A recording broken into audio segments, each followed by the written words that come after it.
साथ जो एक बड़ा निर्णय हुआ है मंत्रिपरिषद के माननीय मंत्रीगणों के बीच में कि हमारे बीच में ये जो कल डॉक्टर भीमराव अंबेडकर सेतु की जो सौगात भोपाल में दी, इसके बाद 180 करोड़ की लागत से एक नया सेतु और भोपाल के लिए मंजूर किया गया है, जिसके आधार पर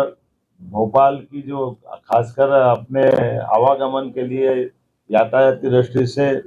वो बावड़िया भाऊ है ना, बावड़िया भाऊ क्या बोलते हैं, बावड़िया कला,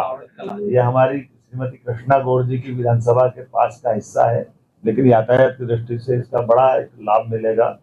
कुल मिलाकर के जब ग्लोबल इन्वेस्टर समिट हम कर रहे हैं भोपाल में, तो भोपाल की होने वाली ग्लोबल इन्वेस्टर समिट का भी प्रेजेंटेशन, पावर प्रेजेंटेशन के माध्यम से पूरा माननीय मंत्रीगणों के सामने सीएस और पीएस ने रखा है। जब हमारे प्रधानमंत्री 24 तारीख को पधार रहे हैं, तो 24 और 25 के होने वाली ग्लोबल इन्वेस्टर समिट में वो कैसे सफल हो, सब विभागों का तालमेल कैसे हो, हमारा राज्य लाभान्वित कैसे हो, ऐसे अलग अलग प्रकार की और 25 से ज़्यादा नीतियों को भी ला करके हमने आज कैबिनेट में 2 नीतियों से शुरुआत की। हर विभाग की सुगमता के साथ व्यापार व्यवसाय में बढ़ावा देने वाली और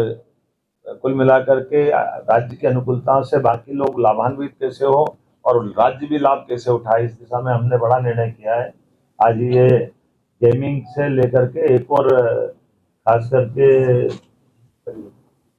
हाँ, और आखिरी एक बड़ी जिसके आपको सबको इंतजार है, हमने तय किया कि धीरे धीरे करके राज्य से आगे जा करके शराबबंदी की तरफ राज्य बढ़े। उस सिलसिले में हमने नीतिगत निर्णय लिया कि पहले चरण में जो 17 हमारे अलग अलग प्रकार के नगर हैं, उन नगर से नगर पालिका, नगर परिषद, नगर पंचायत, इनके अंदर शराब की दुकानें बंद कराएंगे और इन दुकानों को दूसरी जगह शिफ्ट भी नहीं करेंगे। ये हमेशा के लिए बंद कराने का इसमें निर्णय किया है। इसमें 17 धार्मिक नगरों में से एक नगर निगम है, 6 नगर पालिका है, 6 नगर परिषद है, 6 ग्राम पंचायत है। और ये जैसे उज्जैन नगर निगम संपूर्णतः शराब की दुकानों से बंदी रहेगी। दतिया नगर पालिका, यहाँ भी यही पूरी शराबबंदी रहेगी। पन्ना ये भी नगर पालिका है, नगर पालिका क्षेत्र में शराब की दुकानें बंद रहेगी। मंडला नगर पालिका, मुल्ताई नगर पालिका, मंदसौर पशुपतिनाथ की नगरी, ये भी इसी प्रकार से इनके साथ बंद रहेगी। मैहर की माताजी का नगर पालिका क्षेत्र ये शराब की दुकान से प्रतिबंधित रहेगा। ओमकारेश्वर की नगर परिषद, महेश्वर की नगर परिषद, मंडलेश्वर की नगर परिषद, ओरछा और चित्रकूट की नगर परिषद और अमरकंटक, खास करके चित्रकूट और अमरकंटक हम सब ध्यान दें इस मामले में। ये हमारी धार्मिक आस्था के ऐसे सभी केंद्र हैं कि सभी नगर परिषदों में हमने शराब की इसी नीति के आधार पर दुकानें बंद करने का निर्णय किया है। हमारी नगर परिषद के बाद ग्राम पंचायत सलकनपुर, जहाँ सलकनपुर माता का मंदिर है, इस पंचायत से भी शराब की दुकानें बंद कराएंगे। बरमान कला ग्राम पंचायत, लिंगा ग्राम पंचायत, बरमान खुर्द ग्राम पंचायत, कुंडलपुर ग्राम पंचायत और बांदकपुर ग्राम पंचायत, ये ग्राम पंचायतों से भी हम शराब की दुकानें बंद करेंगे। आपकी जानकारी में रहे कि मां नर्मदा के तट के दोनों तरफ के 5 किलोमीटर के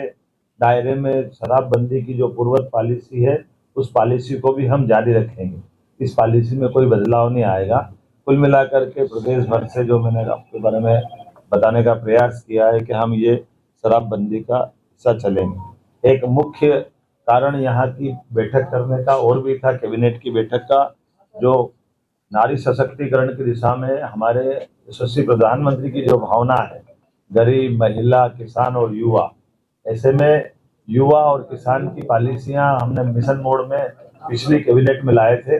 आज ये नारी सशक्तिकरण की दिशा में हमारी कैबिनेट का पहला ही एजेंडा था, जब हम अपनी बहनों की जिंदगी में बेहतर से बेहतर सरकार क्या मदद कर सकती है और स्त्री सशक्तिकरण का ये सबसे सक्षम उदाहरण राज्य बने, इस दिशा में हमने आज खासकर महिलाओं की सामाजिक आर्थिक विकास के उद्देश्य के लिए विमेन लीड डेवलपमेंट प्रयास के आधार पर हमने ये पूरा योजना बनाई है, जिसमें शिक्षा, स्वास्थ्य, पोषण, आर्थिक विकास और सुरक्षा, साथ ही साथ महिलाओं और बालिकाओं की विभिन्न सरकारी सेवाओं में पहुंच निश्चित हो, महिलाओं के आर्थिक स्वावलंबन, समाज में आर्थिक भागीदारी बढ़ाने के एकीकृत प्रयास करना, समाज में महिला और बालिका के सकारात्मक व्यवहार हेतु परिवर्तन, पुरुष संवेदनशीलता बढ़ाना, ये ऐसे कई प्रकार के कामों के साथ हमने मिशन मोड पे चलने का प्रयास किया है, जिसमें मिशन के प्रमुख लक्ष्य में जन्म के समय लिंगानुपात 5 अंक प्रति हजार की वृद्धि में वृद्धि करना, बालिकाओं की 10 और उससे अधिक वर्षों की स्कूली शिक्षा में 5% की वृद्धि करना, मातृ मृत्यु दर में 10 अंकों की कमी लाना, महिलाओं के विरुद्ध अपराध में 5 अंक की कमी लाना, बाल विवाह में 5% की कमी लाना, महिला श्रम भागीदारी 3% की कमी कराना लाना और मिशन के प्रमुख घटक में स्वास्थ्य और पोषण, शिक्षा और जीवन कौशल, आर्थिक स्वावलंबन, सुरक्षा और संरक्षण, संवाद से व्यवहार परिवर्तन इत्यादि कई प्रकार के